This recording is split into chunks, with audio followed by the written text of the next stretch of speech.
지난 시간에 델타 n명의 엘리트와 1 델타 n명의 시리즈 내 효용을 극대화하는 문제를 우리가 살펴봤고,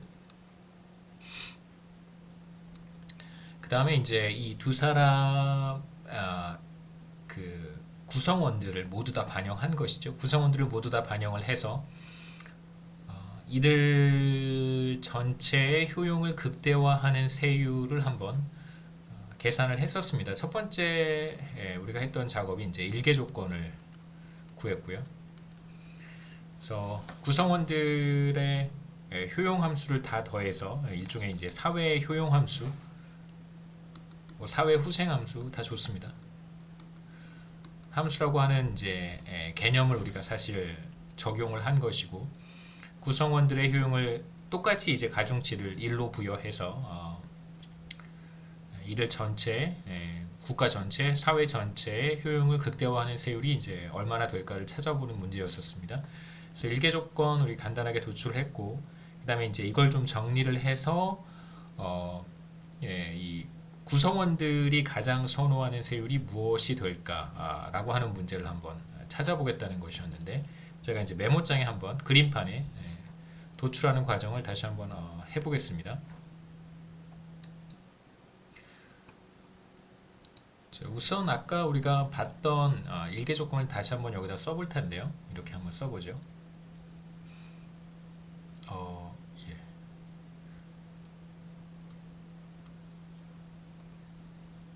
잠시만요. 네.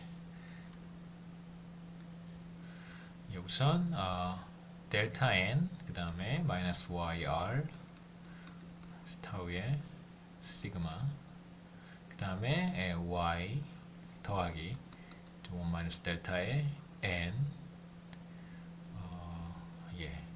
마이너스 yp 더하기 1 타우의 별로 이렇게 성능이 글씨가 썩 좋아 보이지 않아서요.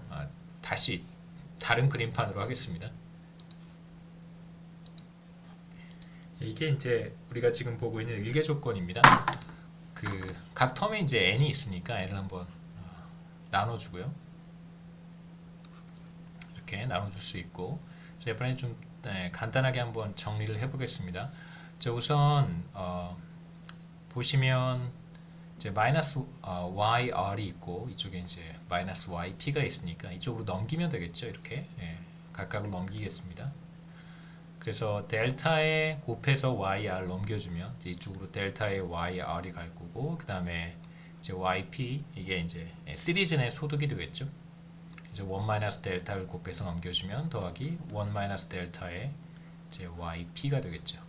나머지 텀들만 왼쪽에 좀 다시 써보면, 보시면 델타에 이 부분이 있고, 그 다음에 이제 다른 색깔로 해보겠습니다. 1 델타에 이제 이 텀이 이렇게 있을 텐데, 이제 보시면 이 텀들이 이 두 텀이 똑같죠. 그래서 정리를 이렇게 한번 해볼 수 있습니다. 왼쪽에는 델타에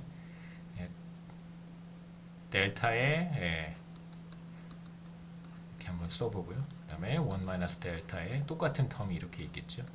y, 이제 오른쪽으로는 넘겼으니까 yr 1 델타에 yp 이렇게 됩니다. 자, 이제 이 텀이 같으니까 똑같은 텀이 하나는 델타, 하나는 1 델타만큼 있으니까 이거 이렇게 쓸 수도 있겠죠.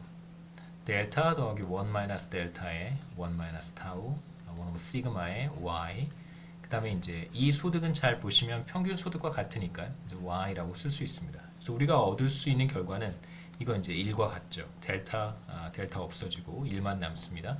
그 다음에 이제 y 똑같으니까 약분하면 이제 1이 되겠죠. 그래서 우리가 얻는 결과는 간단합니다.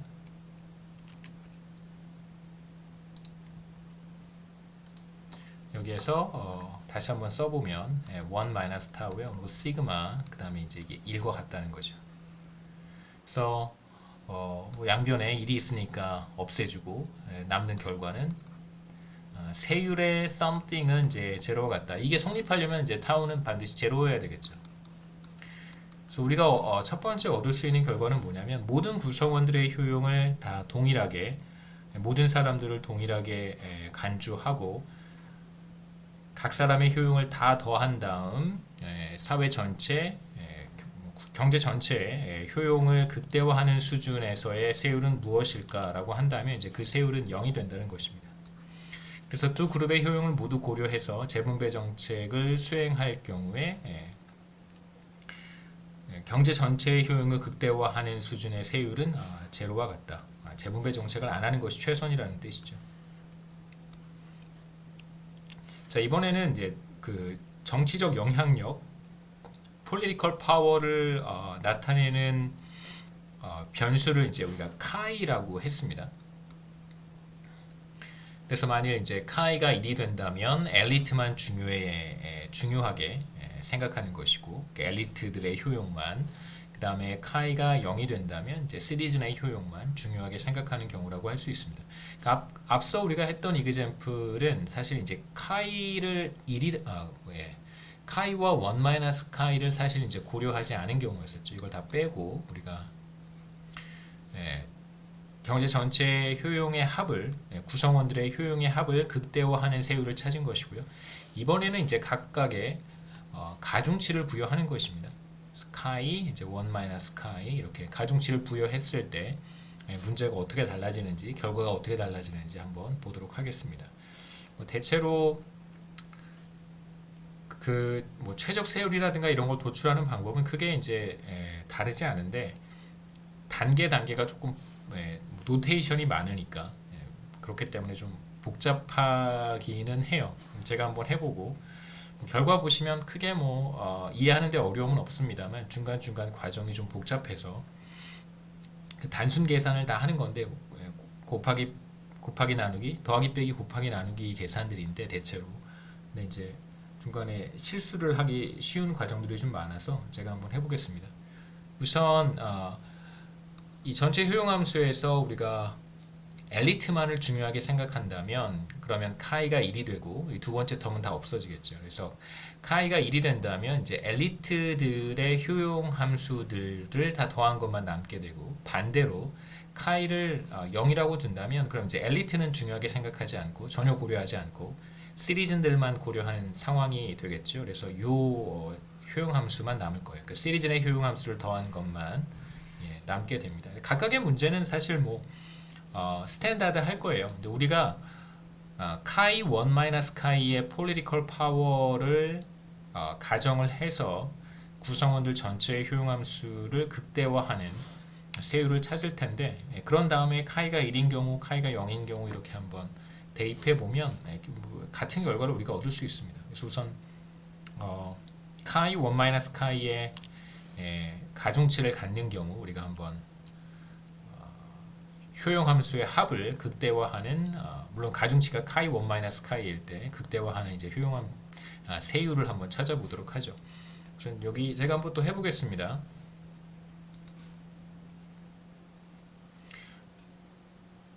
우선 효용함수를 한번 다 써보죠.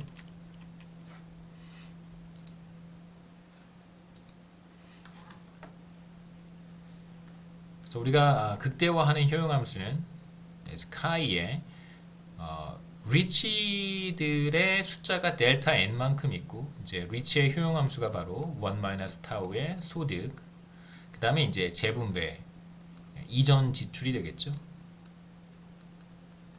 그 다음에 y 이게 바로 이제 우리가 앞서 설명했던 UR에 해당하는 것이고 한 사람 엘리트의 효용 함수라고 할 수 있습니다. 효용 수준이라고 할 수 있고 두 번째 이제 여기에 political power를 가중치로 부여하고 그 다음에 엘리트의 숫자가 1 델타의 n명이고요. 이건 숫자죠, 그렇죠? 그 다음에 이제 한 사람의 시리즈 내 효용은 이렇게 표현을 했습니다. YP 그 다음에 이전 소득은 동일하고요. 이것과 그 다음에 이제 이 효용 함수를 극대화하기 위해서는 이제 타우에 대해서 미분을 하면 되겠죠. 그래서 타우에 대해서 미분을 하면 타우가 여기에 있고 여기에도 있고 여기에 있고 여기에 있어요. 그래서 어떻게 하냐면 그냥 해당되지 않는 것들은 곱셈이 되니까 다 그냥 남겨놓습니다. 카이의 델타 n 그냥 남겨놓고 이제 괄호하고요. 이건 이제 UR에 해당하는 거겠죠. 타우에 대해서 미분하면 이제 괄호 안을 타우에 대해서 미분하면 마이너스 1만 남습니다. 그 다음에 이제 곱셈 한 거니까 그냥 써주고요. 그 다음에 마찬가지로 자, 이 괄호 안을 미분하면 타우 미분하면 1이 있고, 그 다음에 마이너스에 이 텀을 타우에 대해서 미분하면 타우에 1 오버 시그마만 남겠죠. 그 다음에 이제 곱셈이니까 그대로 써줍니다. 이렇게 해서 엘리트의 효용 함수를 타우에 대해서 미분한 것이고, 그 다음에 마찬가지로 시리즈에 대해서도 곱셈으로 되어 있는 거 그냥 남겨놓는 거예요. 덧셈이 아니니까.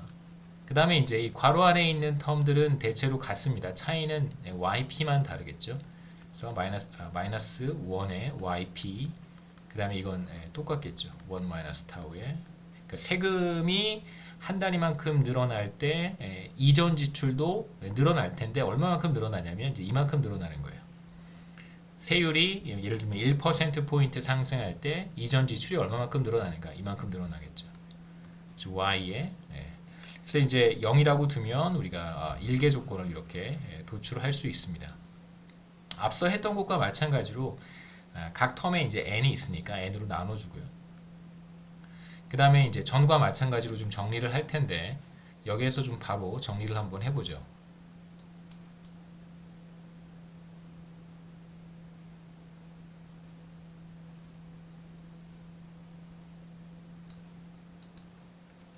우선 보시면 다른 색깔로 보시면 요 텀은 여기에도 있고 여기에도 있어요.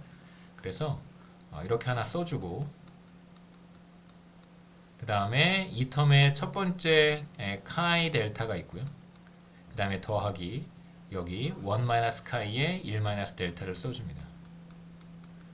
그럼 이제 우리가 이 텀을 다 적었으니까 없애고요. 다 정리를 했으니까, 그 다음에 이제 시작할 때 한번 했던 것처럼 마이너스의 YR과 마이너스의 YP를 이제 오른쪽으로 넘기는 거예요. 그래서 오른쪽으로 넘기면 이쪽으로 이렇게 넘기면 카이 델타를 곱해서 넘겨주니까 카이 델타의 Y, 다른 색으로 하죠. 카이 델타의 YR이 될 것이고, 카이 델타의 YR, 그 다음에 이제 여기도 YP 넘겨주면 1 마이너스 카이에 1 마이너스 델타 YP 하면 이제 같은 형태의 식을 도출할 수 있습니다. 그 다음에 이제 여기에서 특별히 이 복잡한 텀들은 따로 정리가 불가능하기 때문에 그냥 이제 남겨놓는 것이 조금 더 좋아요. 그 다음에 나중에 다른 기호를 또 하나 우리가 정의를 해서 간단하게 정리를 해보겠습니다. 그래서 이제 마지막으로 우리가 해야 되는 것은 이 텀들을 좀 정리를 한번 해보죠. 우선 우리가 지금 해야 되는 작업은 세율을 찾는 것이니까 이 식을 좀 정리를 해서 세율에 대해서 표현을 해보겠습니다. 우선 각 텀을 이걸로 양변을 이걸로 나눠보죠. 자, y 곱하기 전체로 나눠보겠습니다. 자, 그러면 왼쪽에는 1 마이너스 타우에 1 오버 시그마만 남게 되고, 이제 오른쪽에는 이제 얘가 분자가 되겠죠. 분자가 되고 카이 델타의 YR 스카이 1 마이너스 델타의 YP 되고, 그 다음에 이제 제가 지금 표시한 이 식이 이제 분모로 올 거예요. 그래서 카이 델타의 1 마이너스 카이 1 마이너스 델타 전체 이제 Y 이렇게 정리해 볼 수 있고, 이제 뭐 식을 조금 더 한 단계 더 정리를 해야 됩니다. 그래서 여기에서는 그냥 이제 얘를 1로 넘겨주고 타우 마이너스 붙어 있으니까 세율을 이제 오른쪽으로 넘겨서 정리를 해주면, 혹은 양변에 마이너스, 이게 더 좋을까요? 마이너스 1을 곱해보죠. 양변에 마이너스 1을 곱한 다음에 더하기 2를 해주면 되겠죠. 곱하기 마이너스 1을 하고 그 다음에 더하기 1을 한번 하면 우선 곱하기 마이너스 1을 하면 마이너스 1에 더하기 타우의 1 마이너스 시그마가 될 것이고 그 다음에 이쪽은 마이너스 같아지겠죠. 그 다음에 이제 2를 더하면 마이너스 1이 없어질 것이고 여기에 2를 더하면 이제 1 마이너스 같은 텀이 될 거예요. 그래서 간단하게 한번 다시 써보죠.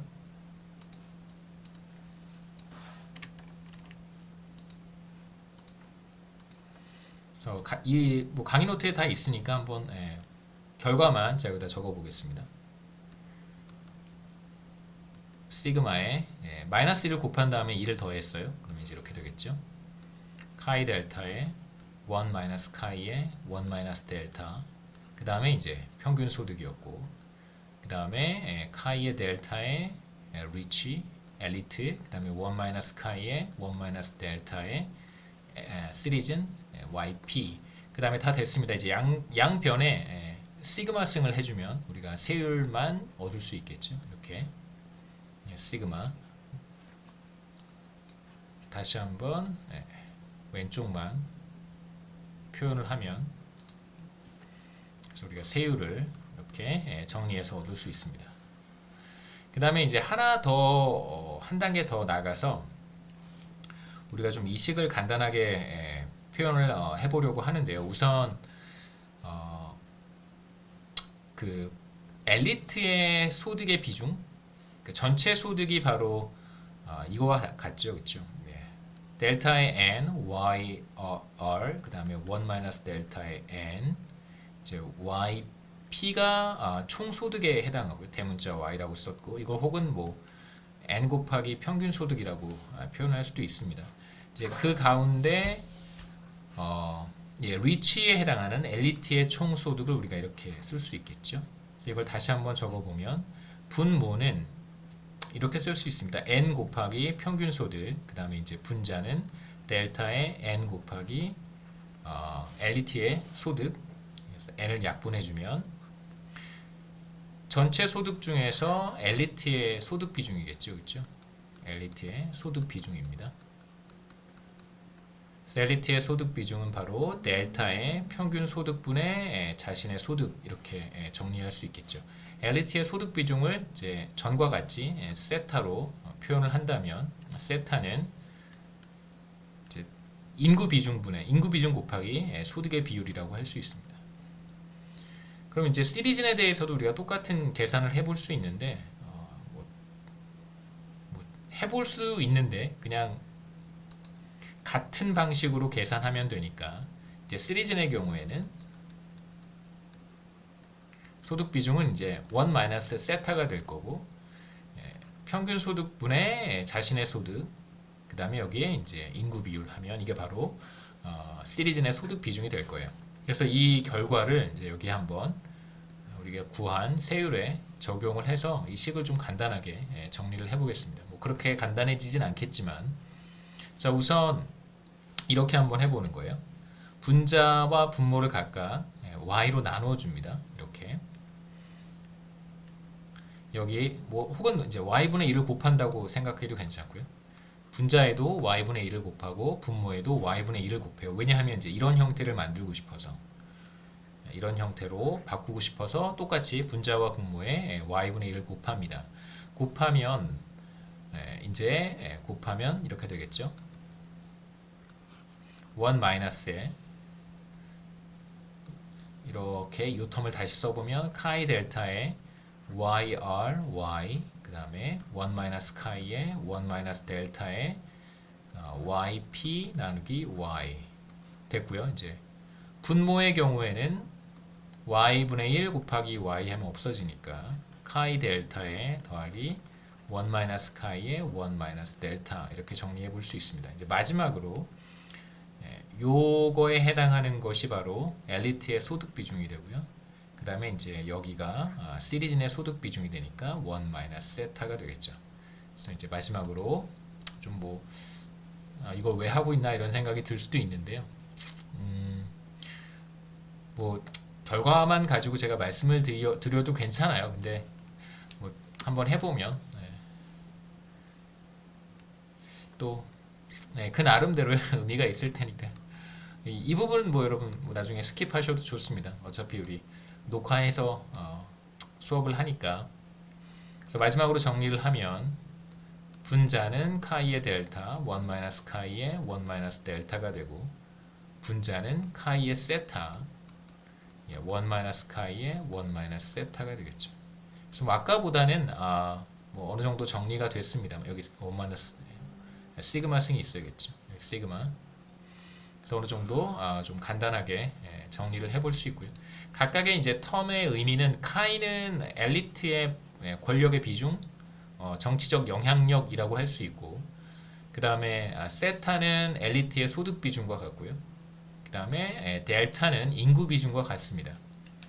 그래서 보시면 뭐 아무래도 카이가 1에 가까운 값을 가질 테니까 우리가 생각하는 비민주주의 정치 시스템에서는 그래서 보시면 델타와 세타를 비교해서 과연 어떤 값이 더 클 것인가가 이제 좀 의미가 있겠죠. 우선 이제 카이가 1의 값을 갖는 경우와 카이가 0의 값을 갖는 경우 이제 각각 어떤 세율이 결정되는가. 지금 우리가 보고 있는 세율의 문제는 엘리트가 폴리티컬 파워를 카이만큼 갖고 그 다음에 시리즌이 폴리티컬 파워를 1 마이너스 카이만큼 갖고 있을 때 구성원들의 전체 효용을 극대화하는 세율을 계산하는 것이었고, 이러한 상황에서 우리가 카이의 값이 이렇게 변한다면 한쪽으로 권력이 집중되어 있을 때 구성원들 전체의 효용의 합을 극대화하는 세율은 과연 어떻게 될 것인가를 한번 보도록 하겠습니다.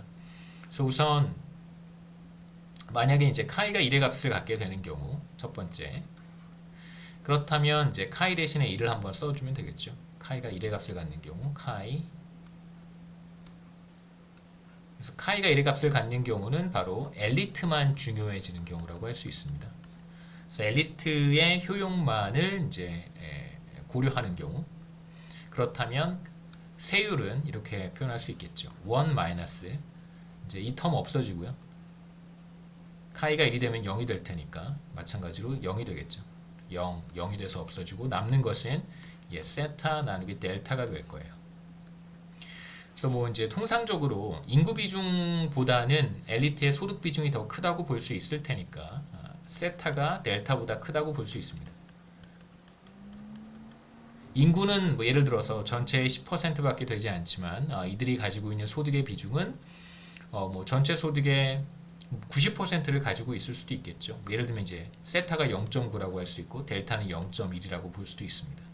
소득 비중이 인구 비중보다 더 크다고 볼 수 있으니까 당연히 이제 세타 나누기 델타는 1보다 큰 값이 되겠죠. 그러니까 1 마이너스 1보다 큰 값은 마이너스니까 세율이 마이너스가 될 수는 없잖아요. 그래서 이 경우엔 엘리트가 모든 정치적 영향력을 행사할 수 있는 경우라고 한다면 그러면 이제 효용을 극대화하는 구성원들의 전체 효용을 물론 이제 이 경우에 시리즈의 효용은 전혀 반영이 되지 않는 경우라고 할 수 있고, 결과적으로 채택이 되는 세율은 이제 0%, 그 재분배가 이루어지지 않는, 재분배는 없습니다.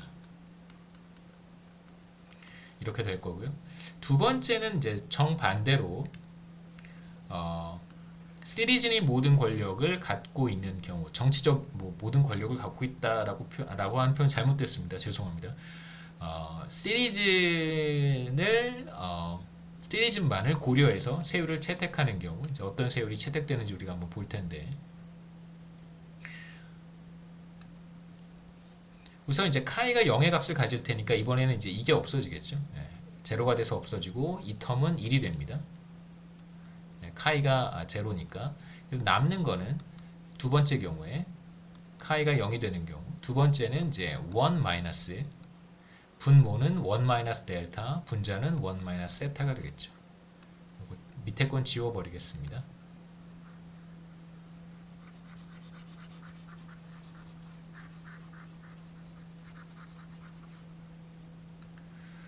뭐 간단하게 정리를 해보면 괄호 안에 있는 값을 정리해보면 1 마이너스 델타, 1 마이너스 델타 마이너스 1 마이너스 세타가 되겠죠. 이게 1과 같습니다. 그래서 다시 한번 쓰면 남는 것은 결국 이제 세타 마이너스 델타만 남겠죠. 이제 아까도 뭐라 그랬었냐면 세타는 엘리트의 소득 비중이고요. 이제 델타는 엘리트의 인구 비중인데 이 경우에 당연히 세타 마이너스 델타는 0보다 큰 값이겠죠. 그래서 우리가 얻은 결과는 뭐냐면 이 괄호 안에 있는 값이 0보다 클 거라는 거예요. 0보다 크다. 예. 이 값이 괄호 안에 있는 값이 0보다 크니까 당연히 뭐 시그마가 너무 이상한 값을 갖지는 않을 테니까 뭐 어느 정도 리즈너블한 값을 갖는다면 당연히 세율은 0보다 큰 값을 갖게 됩니다. 다시 말하면 시리즈 내 정치적 영향력만을 고려하게 된다면 그래서 경제 전체, 국가 전체의 효용을 극대화하는 세율을 찾게 된다면 그 세율은 0보다 큰 값을 갖게 되고 어느 정도의 재분배 정책이 시행되는 상황이라고 할 수 있겠죠. 그래서 우리가 이제 비민주주의 정치 시스템에 대한 이야기를 좀 하려고 하는데 뭐 예를 들면 레볼루션과 같은 어떤 상황에서 이제 레볼루션이 발생하는지 이야기를 좀 하도록 하겠습니다. 다시 돌아와서요. 우리가 얻은 결과가 바로 이제 여기와 같고요. 이렇게 세율을 계산을 했었습니다. 그 다음에 카이가 1의 값을 갖는 경우에 재분배 정책은 이루어지지 않고 그 다음에 카이가 0의 값을 갖는 경우에 이제 시리즌이 가장 선호하는 세율이 채택이 될 거예요.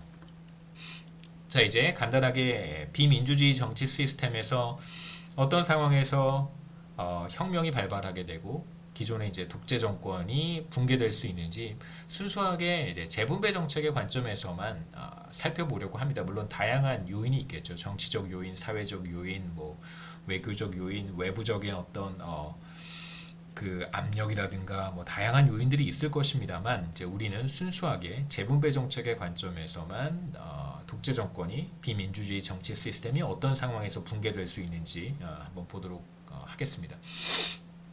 본격적으로 그 우리 10장의 내용이고요. 디모크라시는 우리가 전에 잠깐 보긴 했습니다만 이제 정치적 평등이 이루어진 상태라고 이제 간단하게만 정의를 할 거고요. 모든 국민들이 이제 한 표를 행사할 수 있고 정치적 의사결정에 모든 유권자들의 선호가 반영되는 상황, 우리가 뭐 계속해서 봐왔던 내용입니다. 조금 더 압축적으로 좀 제한적으로 적용을 해보려고 하고요. 그 다음에 이제 non-democracy는 비민주주의 정치 시스템은 국민 중 일부만 정치적 권리를 행사할 수 있는 상태라고 비교적 협소하게 정의를 하고요. 그 다음에 이제 다양한 형태를 취할 수 있는데 뭐 전에 봤던 내용이기 때문에 간단하게 넘어가겠습니다. 비민주주의 제도에서 경제 정책에 영향을 주는 요소들을 크게 이제 프리퍼런스, 선호와 권력을 장악한 엘리트들의 선호겠죠. 엘리트들의 선호와 그 다음에 이제 이들에게 가해지는 여러 가지 제약. 여기에서는 혁명 제약을 좀 생각해 보도록 할 거예요. 그러니까 레볼루션이 발발할 수 있겠죠. 엘리트는 자신들의 효용을 극대화하기 위해서 이제 필요한 정책을 채택하지만 그룹 내부에서 혹은 이제 시리즌으로부터 권력을 이제 빼앗길 수 있는 혁명이 발발할 수 있는 그런 위험이 있습니다. 그래서 권력은 뭐 우리 지금 비민주주의 정치 시스템을 보고 있으니까 카이가 1에 가까운 값을 갖는 경우라고 이제 생각할 거고요. 앞서 카이와 1-카이가 1 혹은 0의 값을 갖지 않는 경우에 이제 국가 전체, 구성원들 전체의 효용을 극대화하는 문제를 우리가 살펴봤고 만약 카이가 1의 값을 갖는다면 엘리트들만 중요해지기 때문에 이게 바로 엘리트의 효용입니다. UR 그 다음에 이제 엘리트의 숫자겠죠. 델타 N 그래서 모든 엘리트들의 효용만을 극대화하는 문제를 풀면 되겠죠. 그래서 뭘 찾냐면 세율을 찾는 것입니다. 여기에서 생각해 보려고 하는 제약이라고 하는 것은 이제 다수의 시리즌들의 권익이 보호되지 않는 비민주주의 정치 시스템에서는 정치적 의사결정 과정 자체를 이렇게 전복하려고 하는 뒤엎으려고 하는 욕구가 항상 내재되어 있습니다. 그래서 이런 이제 욕구를 억제하기 위해서 엘리트들은 정치 제도를 장악하거나 이제 사법권을 장악하고 있거나 혹은 이제 군대를 장악하는 방식으로 통제를 하려고 하겠죠. 문제는 이들의 그 숫자가 다수가 아니기 때문에 델타가 이제 2분의 1보다 작단 말이에요. 다수가 아니기 때문에 자신들의 효용을 지속적으로 극대화시키기는 사실상 현실적으로 어려운 문제입니다. 그래서 권력에 참여하지 못하는 시리즌들로부터 상당한 저항이 계속해서 나타나게 되고 표출되게 될 것이고요. 이들이 이제 봉기하게 되어서 혁명을 일으키게 되면 이제 정권을 빼앗길 수도 있는 것이죠. 비교적 최근에 있었던 메나 사태부터 지금 뭐 유혈 사태까지 이제 확대되었지만 이제 미얀마 같은 경우에도 결국은 시리즌들의 정치 참여를 배제하기 위한 그 지속적인 억압 탄압이라고 할 수 있습니다. 그래서 이런 이제 극단적인 상황에 치달았을 때에 시민들이 취할 수 있는 액션은 사실 뭐 레볼루션이죠. 혁명이라고 할 수 있습니다. 그래서 엘리트는 언제 쫓겨날지 모르는 혁명 제약을 직면하게 되는 것이고요. 그래서 혁명이 발발하게 되면 우리는 이제 셋업에서 셋업에서 사실 아무것도 얻지 못하게 되는 그러니까 현재 상태가 그러니까 자신들이 원하는 방식으로 잘 유지가 된다면 엘리트들은 이제 YR만큼의 소득을 얻을 거예요. 그러니까 재분배 정책을 전혀 시행하지 않는다면 텍스가 제로일 때. 근데 이제 만일 레볼루션이 생기게 되면 아무것도 얻지 못하게 되는 것이죠. 제로. 뭐 자신들이 가지고 있는 것을 다 이제 빼앗기게 되는 상황을 생각해 볼 수 있습니다. 혁명이 발발한 이후의 사회의 모습은 어떠할까? 포스트 레볼루셔너리 소사이어티는 어떤 모습이냐면 우선 간단하게만 생각해 보려고 해요. 그래서 시민혁명이 발발하게 되면 이제 엘리트 정부는 붕괴가 되고 뭐 다 쫓겨나겠죠. 뭐 해외로 도피한다든가 혹은 뭐 10여 년 전에 북아프리카와 중동 몇몇 국가들에서 나타났던 것처럼 뭐 공개 처형이 될 수도 있습니다. 그리고 이제 과도 정부가 들어서게 되겠죠. 이 과정에서 상당한 경제적 손실이 발생할 수 있는데 리비아 같은 경우에는 그 산유국인데요. 당시에 이제 원전이죠, 원전 시설을 그 정부군이 파괴를 했습니다. 그런 엄청난 손실이 발생할 수도 있어요. 그 다음에 이제 손실 일부 파괴가 되고 경제적 손실을 감수한 다음에 이제 남는 것을 시리즌들이 equally 나눠 갖는 경우를 우리가 가정해 보도록 하겠습니다. 그 리소스 가운데 M만큼 일부입니다.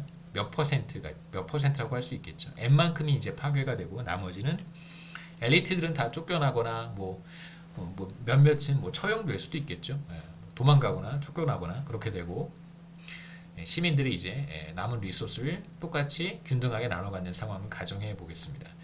여기에서 이제 리소스가 무엇인가 뭐 우리가 특별히 새로운 무슨 경제 변수를 또 가정하는 거는 문제만 복잡해지니까 경제 전체의 이제 총 소득을 리소스라고 이제 가정을 할 거예요. 리소스라고 하면 엘리트들의 소득과 그 다음에 이제 시리즌들의 소득을 합쳐놓은 것이고 이 소득을 단순히 이제 소득으로만 해석하지 말고 엘리트들의 소득을 일종의 지분, 뭐 기업으로부터 얻는 지분이라든가 혹은 뭐 경영권, 그 다음에 인허가권, 그 다음에 뭐 부동산, 뭐 이런 것들이라고 우리가 생각해 볼 수 있겠죠. 농장, 뭐 농업 시설, 그 다음에 뭐 생산 시설, 뭐 이런 것들을 이제 소유하고 있을 테니까 그 소유권이라고 생각하면 좋겠습니다. 그래서 이제 그 중에 일부가 파괴가 되고 나머지를 다 몰수해서 이제 시민들이 나눠 갖는 경우를 이제 우리가 생각해 보겠습니다. 그래서 여기에서 평균 소득을 총 소득을 인구로 나눈 값이라고 우리가 정의했으니까요. 그래서 총 소득을 n 곱하기 평균 소득이라고 표현할 수도 있습니다. 이제 혁명으로 인해서 파괴되는 비율을 이제 m이라고 하면 혁명이 끝나고 나서 남게 되는 어떤 리소스라고 하는 것은 이제 1-m 뭐 10%가 파괴되면 0.9의 총 소득이 될 테니까요. 그래서 1-m에 n 곱하기 y만큼이 남게 되겠죠. 이제 이걸 전체 시리즈의 숫자가 1-델타의 n명이 될 테니까 1-델타 이제 n명으로 나누게 되면 이게 바로 한 사람의 시리즌이 혁명 이후에 받게 되는 소득이라고 할 수 있습니다. 그래서 1-델타 n명의 시리즌이 총소득을 골고루 그러니까 파괴되고 남은 것이겠죠. 나눠 갖게 된다면 간단하게 우리가 n 약분되고요. 남는 것은 이제 1 마이너스 m 나누기 1 마이너스 델타의 y라고 할 수 있습니다. 그럼 이제 혁명이 발생한 이후에 뭐 혁명이 발생하지 않는 경우도 있을 수 있겠고요. 혁명이 발생하게 되면 간단하게 제가 게임 트리 같은 걸 보여드릴 텐데 혁명이 발생하게 된다면 그러면 이제 시리즌의 소득은 이게 되고 우리는 소득으로부터 효용을 얻는다고 가정했으니까 이게 바로 혁명 이후에 이제 시리즌의 효용이라고 할 수 있습니다.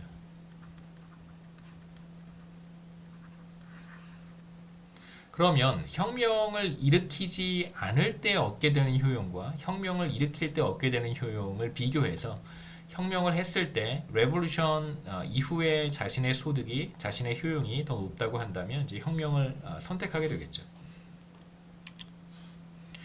이제 혁명이 발발하는 경우와 이제 그렇지 않은 경우를 좀 살펴볼 텐데 혁명이 발발하지 않는다면 그렇다면 엘리트들은 혁명이 일어나지 않는다는 것을 이제 알고 있으니까 어떤 선택을 하게 되냐면 자신들에게 가장 유리한 선택을 하게 될 거예요.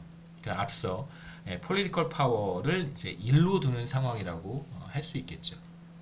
만약에 카이가 1의 값을 갖게 된다면 그러면 당연히 엘리트들은 자신의 효용을 극대화하는 세율을 선택할 텐데 그때의 세율은 0%였습니다. 그래서 재분배 정책은 전혀 이루어지지 않아요. 그러니까 이런 선택을 왜 할 수 있냐면 어떤 액션을 취한다고 하더라도 시리즌들이 혁명을 일으키지 않는다는 것을 알고 있으니까 전혀 재분배 정책을 하지 않는 상황이라고 우리가 생각할 수 있습니다. 그러니까 자신에게 가장 유리한 선택을 하는 것이죠. 그래서 재분배 정책은 전혀 이루어지지 않고 엘리트의 효용은 자신의 소득이죠. YR 그 다음에 시리즈는 YP만큼 갖게 돼요. 그러니까 지금 여기에서는 암묵적으로 그걸 가정하는 것이죠. 시리즈 같은 경우에 0% 세율에서의 효용과 그 다음에 이제 혁명을 일으켰을 때 얼마만큼을 얻게 되냐면 이만큼을 얻게 된단 말이에요.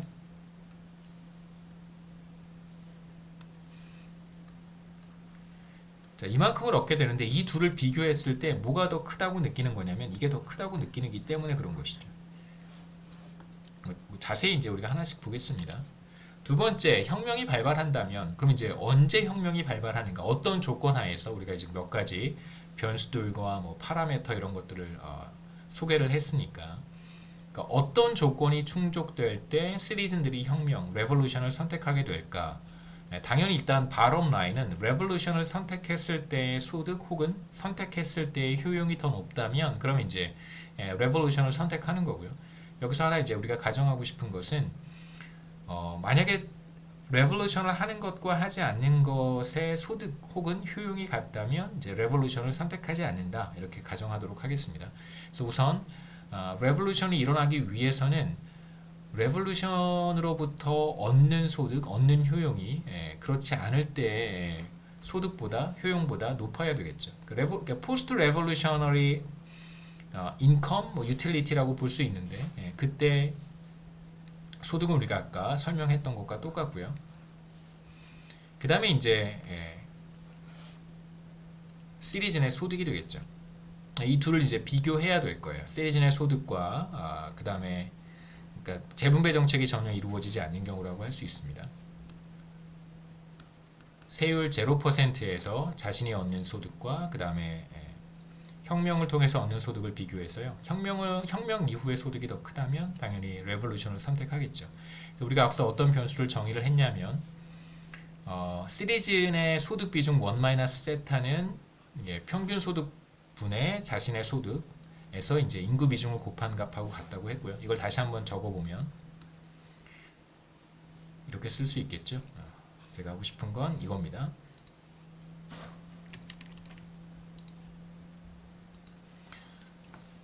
1 세타 그 다음에 1 델타 y, p였는데 지금 이제 yp에 대해서 이 식을 다시 한번 적어보면 양변에 y를 곱하고요. 이렇게 그 다음에 이제 1 델타로 나누어주면 그래서 yp는 1 세타에 1 델타 그 다음에 이제 평균 소득 이렇게 쓸 수 있겠죠. 그래서 지금 우리가 무슨 얘기를 하고 있었냐면 레볼루션이 발발하게 된다면 그러면 시리즈 내 소득은 이렇게 되고 제로 텍스 레이트에서 그냥 레볼루션을 일으키지 않는다면 이제 YP만큼을 받게 되는데 YP 대신에 이 값을 적으면 되겠죠. 마이너스 델타 Y. 그러니까 이 값이 더 크다면 이제 레볼루션을 선택하는 거예요. 양변을 좀 정리를 해보겠습니다. 그래서 어떤 조건이 성립해야 레볼루션을 선택할 때 효용이 더 커지는가? 이제 양변을 이제 Y를 제거하고요. 그 다음에 양변에 또 1 델타가 있으니까 델타를 없애주면 남는 것은 1-m에 1 세타가 돼요. 이건 이제 뒤집어서 양변에서 1을 빼고 마이너스를 곱해주면 우리가 얻는 결과는 m이 세타보다 반드시 작아야 됩니다. 여기서 m이라고 하는 건 뭐였었냐면 그러니까 레볼루션을 통해서 파괴되는 것의 비율이에요. 그러니까 파괴되는 것의 비율이 그 엘리트의 소득 비중보다는 반드시 작아야 됩니다. 그러니까 만약에 극단적인 경우에 이런 상황이 벌어질 수 있단 말이에요. 그러니까 m과 세타가 같다는 게 무슨 뜻이냐면 그러니까 레볼루션 결과 엘리트가 가지고 있었던 것이 다 사라져 버리는 혹은 극단적으로 레볼루션이 발발했는데 엘리트들이 자신이 가지고 있었던 걸 가지고 다 도망가 버린 거예요. 그러면 사실 레볼루션 이후에 남는 건 시리즌의 소득 혹은 시리즌들이 그동안 유지해왔던 리소스밖에 남아있지 않게 되는 것이죠. 그러니까 레볼루션 전과 레볼루션 후가 똑같은 상황이라고 생각해 볼 수 있습니다. 그래서 레볼루션이 발발하기 위해서는 반드시 그로 인해서 파괴되는 것이 엘리트의 소득 비중보다는 작아야 된다는 거예요. 그러니까 엘리트가 가지고 있었던 것의 비율만큼 파괴가 된다면 그러면 레볼루션은 일어나지 발발하지 않을 것이다 라고 우리가 얘기할 수 있겠죠. 그래서 혁명에 따른 손실이 엘리트의 소득 비중보다 이제 반드시 작아야 되겠죠. 혁명이 발발하기 위해서는. 그래서 엘리트가 가지고 있는 것보다 덜 파괴되기만 한다면 혁명을 일으키는 것이 더 좋습니다. 자, 이제 비민주주의 정치 시스템, non-democratic politics에서 과연 엘리트가 어떤 세율을 선택하게 될까의 문제를 좀 보려고 하는데요. 우선 첫 번째 1단계로 엘리트가 세율을 선택을 합니다. 그 다음에 어떤 세율을 선택을 하게 되면 이걸 시리즌들이 관찰을 하고 마음에 들면 혁명을 일으키지 않고 이 세율이 마음에 안 들면 이제 혁명을 일으키는 거겠죠. 그래서 이 두 가지. 그래서 이 게임을 우리가 어떻게 해결할 수 있냐면 우선 백워드 인덕션을 사용을 하는 거예요. 이걸 우리가 게임 트리라고 부르고 게임 트리에서 맨 마지막 그 너드죠. 마지막 그 게임 게임 가지라고 하는데 마지막 그 가지에서 우리가 어떤 선택을 하는지 에이전트가 그래서 거꾸로 거슬러 올라가면 됩니다.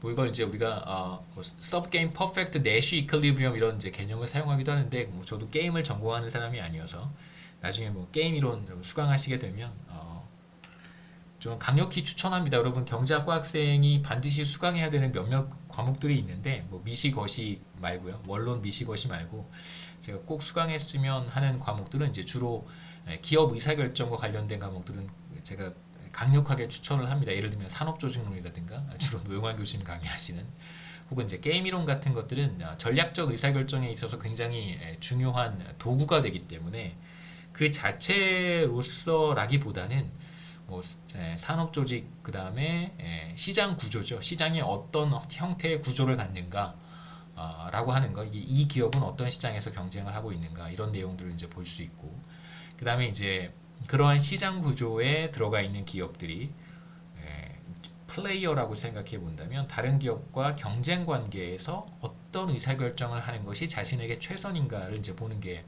게임 이론입니다. 그래서 시장의 형태와 구조를 보는 것이 산업조직론이고 거기에서의 의사결정을 분석하는 방법이 이제 게임 이론인데요. 이 두 가지는 제가 봤을 때 미시경제에서 굉장히 중요한 과목이기 때문에 기업이라든가 혹은 뭐 금융 이런 곳에 이제 취업을 하고자 하는 학생들은 제 생각에 기본적으로 장착하고 있어야 되는 탑재되어 있어 경제학과 학생에게 탑재되어 있어야 되는 어떤 기본적인 커패시티가 아닐까, 커패시티가 아닐까 생각합니다.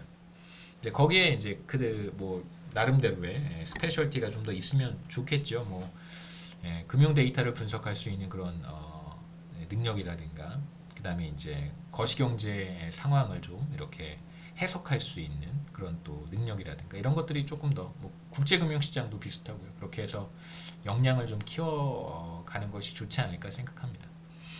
그래서 우선 이제 마지막 단계 시리즈의 의사결정을 볼 텐데, 여기에서 시리즈는 엘리트가 제시한 세율을 주어진 것으로 받아들여서 세율이 주어졌을 때 이게 좋은지 이제 이게 좋은지 선택하는 거고요.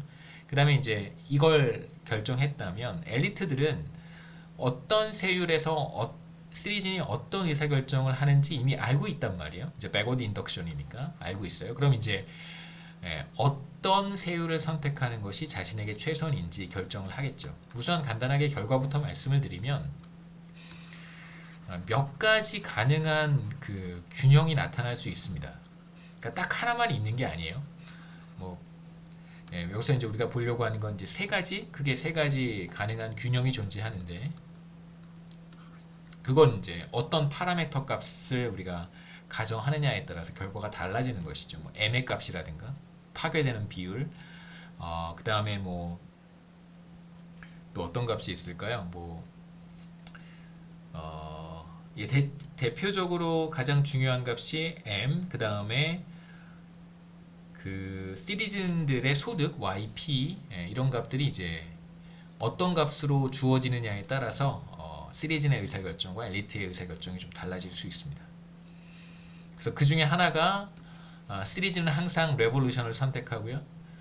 뭐 아무리 열심히 재분배 정책을 수행한다고 하더라도 결국은 시리즌이 레볼루션을 선택할 테니까, 그럼 엘리트는 어떻게 하냐면 그럼 당연히 재분배 정책을 안 하는 거예요. 그래서 엘리트는 세율 제로를 선택하게 되고, 이 시리즈는 항상 레볼루션을 선택하는 것도 이제 하나의 균형이 될 수 있습니다. 그 다음에 이제 또 하나의 균형은 어떤 균형이냐면 세율을 잘 선택하면, 세율을 하나 잘 선택하면 그러면 이제 시리즌이 레볼루션을 하지 않는, 그것도 하나의 균형이 될 수 있어요. 근데 이제 이 세율로부터 조금 벗어나면 시리즌이 레볼루션을 선택할 수 있습니다. 그것도 이제 하나의 균형이고요. 또 다른 균형은 뭐냐면 세율을 0%로 선택을 했음에도 불구하고 시리즌들이 레볼루션을 선택하지 않는 것도 또 하나의 균형이라고 할 수 있습니다. 재분배 정책을 안 하는데, 예를 들면 이제 레볼루션의 결과 너무나 많은 손실이 발생할 거라고 생각하는 경우, 이제 M의 값이 굉장히 큰 경우라고 할 수 있겠죠. 그런 경우라고 한다면 그냥 현상 유지를 시리즌들이 선택할 수도 있다. 이 세 가지 균형이 존재합니다. 각각의 경우 이제 우리가 살펴보죠. 우선 앞서 봤던 게임을 우리가 어떻게 해결할 수 있는가, 백워드 인덕션으로 해결합니다. 마지막 세컨 스테이지, 시리즌의 의사결정부터 보는데, 이때 엘리트가 타우의 세율을 선택을 일단 했고요. 어떤 세율인지는 퍼스트 스테이지에 가서 우리가 문제를 해결할 거예요. 우선 세컨드 스테이지에서는 결정을 했고 타우의 값이 주어져 있다 라고 하고, 레볼루션을 선택할 때와 그렇지 않을 때의 자신의 보수, 게임 이론의 용어를 사용하면 이제 페이오프가 되는데, 이 페이오프를 비교해서 더 높은 페이오프를 얻을 수 있는 선택을 하게 돼요. 우선 레볼루션을 일으키게 되면 전체 리소스 가운데 M만큼이 없어져서 1-M에 해당하는 것들을 이제 남은 시리즌들이 골고루 나눠 갖겠죠. 그때의 효용이 바로 이 값입니다. 그 다음에 세율이 주어져 있으니까 그게 뭐 0%일 수도 있고 뭐 0보다 큰 값을 가질 수도 있어요. 세율이 주어져 있을 때 시리즌의 효용은 이렇게 되겠죠. 그래서 세금을 낸 다음에 애프터 텍스 인컴과 이전 소득이 되겠죠.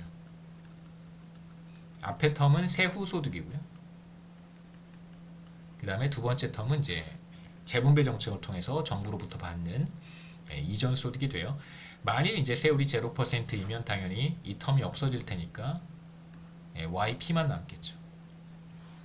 그래서 세율 타우가 주어졌을 때 만일 이제 재분배 정책이 만족스럽지 않다라고 한다면 이제 당연히 레볼루션을 선택할 거고요. 이제 만족스럽다라고 하면 레볼루션을 선택하지 않을 거예요.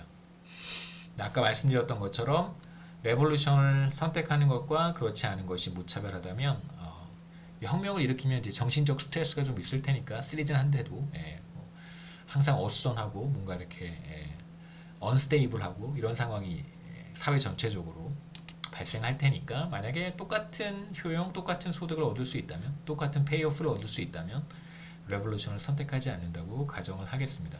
자, 만일 극단적으로 0%의 세율을 제시한다면 레볼루션을 선택하는 것이 항상 좋다라고 가정을 하겠습니다. 물론 이제 그렇지 않을 수도 있어요. 여기서 이제 당분간 이렇게 가정을 하고 이제 마지막에 간단하게 정리를 제가 할 때 그렇지 않은 경우도 소개하도록 하겠습니다. 마지막에 이제 이렇게 제가 한번 가정할 거예요. 그래서 당분간은 레볼루션을 통해서 얻게 되는 소득이 재분배 정책이 없을 때의 소득보다는 크다라고 가정을 하죠. 자, 이제 퍼스트 스테이지로 와서요. 자, 엘리트도 자신의 효용을 비교해서 세율 타우를 선택하게 되는데 당연히 이제 어떤 세율을 제시하느냐에 따라서 시리즌이 레볼루션을 선택할 수도 있고 선택하지 않을 수도 있어요. 앞서 마지막 가정에서 만일 세율을 0%로 0%의 세율을 엘리트가 선택한다면 그러면 항상 시리즈는 레볼루션을 일으킨다는 걸 우리가 가정했었습니다. 그러니까 가정한 게 그러니까 이렇게 가정을 했으니까 그렇죠. 이렇게 가정을 했으니까 세율이 0%라면 항상 레볼루션이 일어나게 됩니다. 자, 엘리트의 효용을 한번 생각해 보죠. 레볼루션을 하게 되면 결국은 뭐 다 쫓겨나거나 아무것도 얻지 못하게 될 테니까 그때는 페이오프가 제로고요. 혹은 소득, 효용 다 같습니다. 시리즌이 레볼루션을 이제 하지 않게 된다면 그럼 이제 세율 타우를 제시를 했고 그 세율은 시리즌에게도 적용이 되지만 똑같이 엘리트에게도 적용이 돼요. 그럼 이제 엘리트 같은 경우에도 마찬가지로 이게 바로 엘리트의 세후 소득이 되고 잘 보시면 여기 YR입니다. 그렇죠? 세후 소득이고 그 다음에 이제 이 텀은 똑같이 재분배 정책을 하는 거예요. 엘리트나 뭐 시리즌이나 이게 이전 소득이 되겠죠. 0% 세율을 선택하게 되면 우리가 앞서 시리즈는 항상 혁명을 선택하게 되어 있어요. 그때의 효용이 더 크기 때문에 이러한 사실을 알고 있는 이제 엘리트는 재분배 정책을 시행하지 않을 수 없겠죠. 이제 두 가지 문제를 생각을 해야 됩니다. 어떤 세율을 선택하는 것이 최선인지, 베스트인지. 그 다음에 이제 두 번째는 시리즌의 레볼루션을 과연 막을 수 있는 건지. 그러니까 세율을 잘 선택한다 그래서 항상 레볼루션을 막을 수는 없겠죠. 그런 가능성도 한번 생각해 보겠습니다. 앞서 이제 제가 세 가지 균형 말씀드렸는데 이 세 가지 균형을 염두에 두고 제 설명을 좀 들어보시면 조금 이렇게 조금 내용이 산만할 수도 있는데 결과적으로 세 개의 균형이 달성될 수 있다는 것만 생각하시면 조금 이렇게 발생하지 않을 것 같은 경우들을 이렇게 배제할 수 있을 거라고 생각합니다. 자, 엘리트는 시리즌이 가장 선호하는 세율을 제시한다고 한번 해보죠. 그러니까 자신의 효용을 전혀 생각하지 않고 시리즌들의 효용만을 생각해서 세율을 선택한다면 정치적 영향력을 보여주는 카이를 0으로 두었을 때 그때 이제 제가 아까 따로 쭉 설명해 드렸던 세율을 찾을 수 있겠죠. 바로 이 세율입니다. 자, 이 세율이 바로 엘리트들의 정치적 영향력은 전혀 고려하지 않고 시리즌들의 효용을 극대화하는 세율이었었어요. 그래서 시리즌의 효용을 극대화하는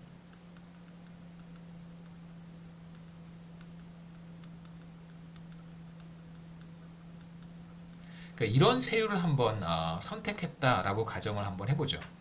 그럼 이제 이것보다 더 시리즌들의 효용을 높여줄 수 있는 재분배 정책은 존재하지 않습니다. 이건 이제 가장 높은 수준의 효용을 달성할 수 있는 재분배 정책 수단입니다.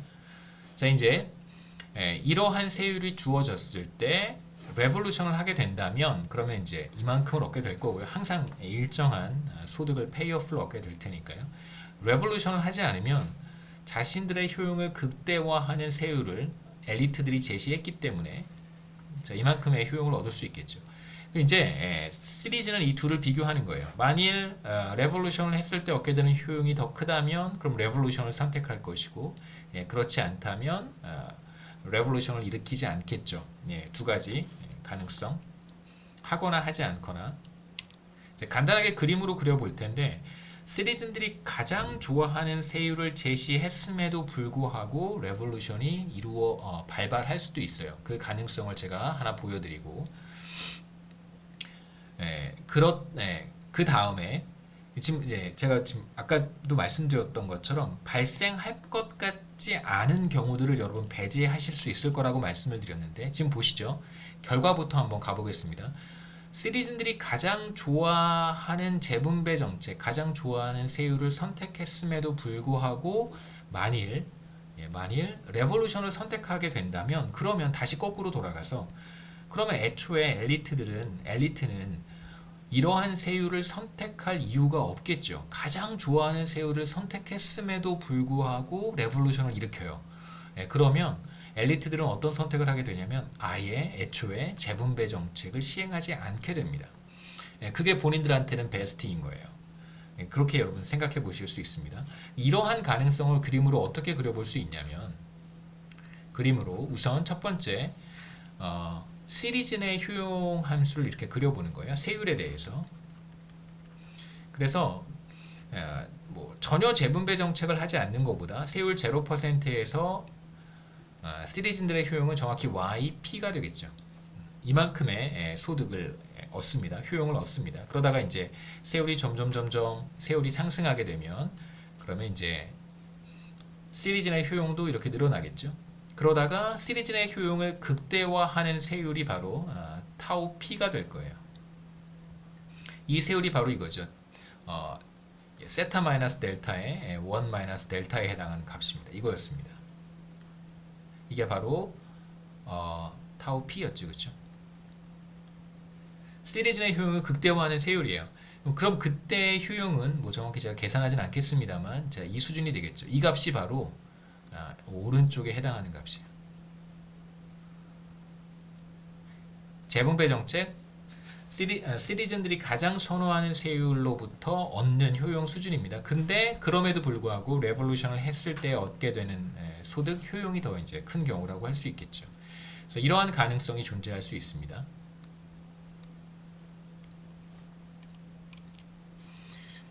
자 이제 만일 시리즌이 가장 선호하는 세율을 제시했을 때 시리즌이 레볼루션을 선택하지 않는다면 또 어떻게 될까? 이 경우에는 그럼 세율을 조정할 인센티브가 생길 거예요. 무슨 뜻이냐면 그림에서 보시면 가장 높은 세율을 그러니까 시리즌의 효용이 극대화되는 세율 타우 P를 제시했을 때의 효용은 이만큼인데 레볼루션을 일으켰을 때 얻게 되는 효용은 이제 요만큼이란 말이에요. 그러니까 당연히 가장 좋아하는 세율을 제시했을 때 시리즌들은 레볼루션을 일으키진 않아요. 그렇다면 계속해서 이러한 세율을 유지할 인센티브가 있을까? 그럴 인센티브는 사실 엘리트에게 존재하지 않습니다. 그렇다면 엘리트는 어떤 의사결정을 하게 되냐면 레볼루션을 일으키는 것과 그렇지 않은 것이 무차별해지는 수준까지 세율을 떨어뜨리려고 하겠죠. 왜냐하면 엘리트는 기본적으로 재분배 정책을 하지 않는 걸 좋아하고 재분배 정책을 하더라도 가능한 세율을 낮추는 것을 좋아합니다. 그러니까 0%를 가장 좋아하고요. 그러니까 엘리트의 효용 함수가 어떻게 생겼는가를 생각해 보면 이렇게 생겼다고 생각하시면 돼요. 엘리트의 효용 함수는 시리즌의 경우에는 이렇게 생겼지만 엘리트의 경우에는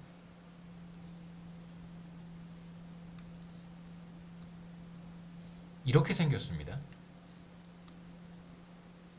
그래서 사실 마이너스 세율을 더 선호한다고 말씀드렸던 것처럼 그러니까 이쪽에서 효용이 이제 극대화가 되는 경우예요. 가로축이 세율이고요.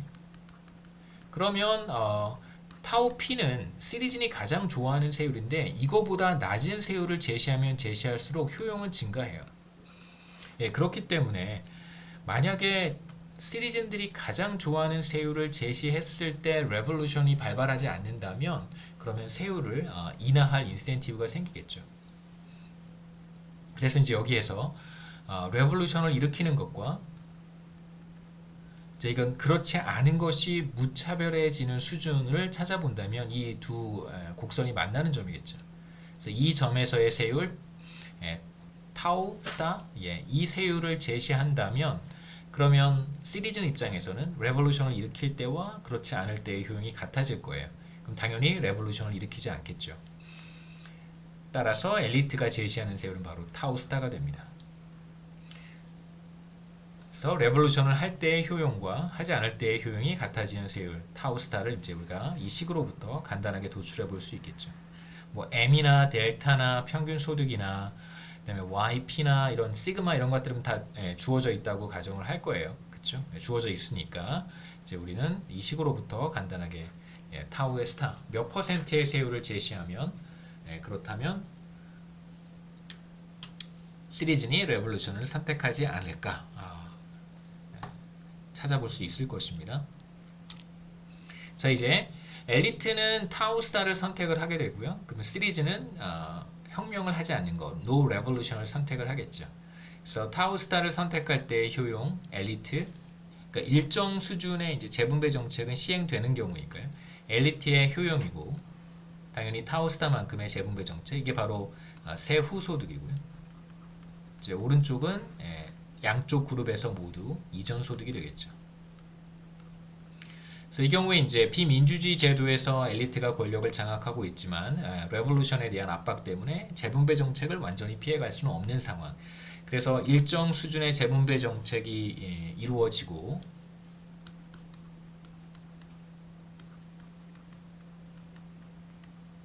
그 다음에 레볼루션이 이루어지지 않는 그것이 이제 하나의 균형이 되는 경우입니다. 첫 번째 케이스라고 할 수 있고요. 이제 간단하게 정리를 해보면 두 번째, 세 번째 케이스는 뭐 여기서 제가 말씀드릴 수 있겠습니다.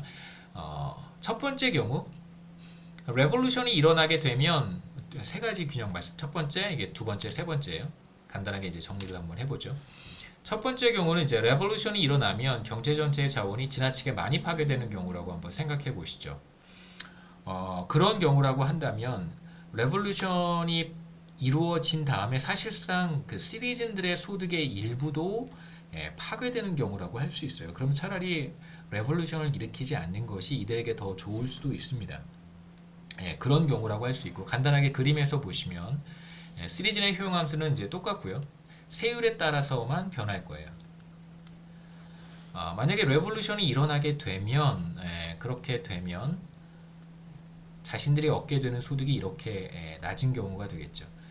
0%의 세율과 전혀 재분배 정책이 일어나지 않는 경우, 그 다음에 그때 레볼루션을 일으켰을 때 얻게 되는 소득을 비교했을 때 전혀 재분배 정책이 일어나지 않는다고 하더라도 0%의 세율이 적용되고 있다고 하더라도 레볼루션을 통해서 얻는 게 너무나 적다면 파괴가 굉장히 많이 되는 경우라고 할 수 있겠죠. 그렇다면 이제 시리즈는 재분배 정책이 없음에도 불구하고 레볼루션을 선택하지 않을 거예요. 그 다음에 이제 거꾸로 생각해 보면 엘리트 입장에서는 자신들이 0%의 세율을 제시한다고 하더라도 재분배 정책을 전혀 시행하지 않는다고 하더라도 시리즌들이 전혀 레볼루션을 일으킬 생각이 없어요. 그렇다면 당연히 0%의 세율을 선택하겠죠. 그래서 이게 바로 하나의 균형이 됩니다. 세 가지 균형 중에 하나가 되겠죠. 그래서 시리즈는 세율과 상관없이 레볼루션을 선택하지 않게 되고 그렇다면 엘리트는 0%의 세율을 선택하게 됩니다. 그 다음에 이제 두 번째 경우는 어떤 세율이 제시가 되든 항상 레볼루션이 일어나는 경우라고 할 수 있어요. 그래서 아까 말씀드렸던 바로 이 그림에 해당되는 경우겠죠. 이 그림에 해당되는 경우입니다. 그러니까 시리즈들이 가장 좋아하는 세율을 제시했음에도 불구하고 레볼루션을 통해서 얻을 수 있는 게 더 큰 경우예요. 그렇다면 항상 레볼루션을 일으킬 것이고 시리즈들은 이 사실을 알고 있는 엘리트는 당연히 재분배 정책을 하지 않겠죠. 그래서 두 번째 경우는 0% 세율에서 항상 레볼루션이 발생할 수 있다고 이제 가정을 했었습니다. 다시 한번 죄송합니다. 첫 번째로 돌아가 보면 이거 이제 정반대의 경우예요. 우리가 앞서 가정했던 것과 정반대의 경우. 그다음에 이제 앞서 가정했던 경우라고 생각해 보시면 됩니다. 그래서 가장 선호하는 세율에서도 레볼루션을 피할 수 없는 상황이고요. 그렇다면 당연히 엘리트는 0%의 세율을 선택하게 됩니다. 시리즈는 세율과 상관없이 레볼루션을 선택하게 되고요. 엘리트는 아무 세율이나 선택하는 것이죠. 그렇죠? 어차피 아무것도 얻지 못하니까. 그렇다면 당연히 0%의 세율을 선택할 거예요. 그 다음에 이제 엘리트의 효용은 제로, 시리즈의 효용은 레볼루션 이후에 얻게 되는 소득이 될 것입니다. 세 번째 경우 이제 세율이 0%일 때 레볼루션이 일어나지만 시리즌이 가장 선호하는 세율을 제시하게 되면 레볼루션이 일어나지 않는 경우예요. 그래서 그림에서 다시 한번 돌아가 보겠습니다. 자, 이 그림에 해당한다고 할 수 있겠죠. 그렇다면 엘리트는 이 둘이 무차별해지는 시리즌의 레볼루션을 선택하는 것과 선택하지 않는 것이 무차별해지는 세율을 잘 찾아서 그 세율을 재분배 정책으로 제시를 하겠죠. 그렇다면 당연히 시리즈는 레볼루션을 선택하지 않게 됩니다. 그래서 이 두 가지 조건이 충족되는 경우라고 할 수 있습니다. 이 경우와 이 경우겠죠. 그래서 이건 레볼루션을 선택할 때의 효용이고요. 레볼루션을 선택하지 않을 때겠죠. 이건 재분배 정책을 자신이 가장 선호하는 세율 하에서 재분배 정책을 수용하고 레볼루션을 선택하지 않을 때.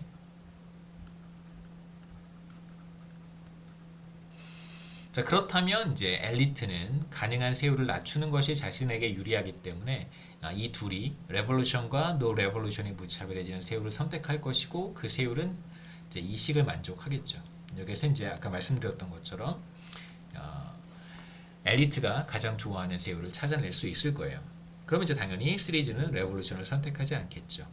여기까지가 이제 10장의 내용이고 다음 시간에 이어서 커럽션에 대한 부패에 대한 이야기를 하도록 하겠습니다. 그래서 제 생각에는 6월 2일 강의까지 제가 뭐 공지사항에 업로드는 해놨는데요. 6월 2일 강의까지가 이제 기말 시험 내용이고 7일 강의는 뭐 여러분 뭐 관심이 있으시면 저는 또 제 리스폰시빌리티이기도 하니까 계속해서 이제 콜옵션의 내용을 정리해서 강의로 업로드를 할 거고요. 그래서 그 컬옵션의 일부까지가 아마 기말 시험 내용이 되겠습니다. 뭐 다음 강의 한 다음에 뭐 시험 범위를 확정하도록 하죠.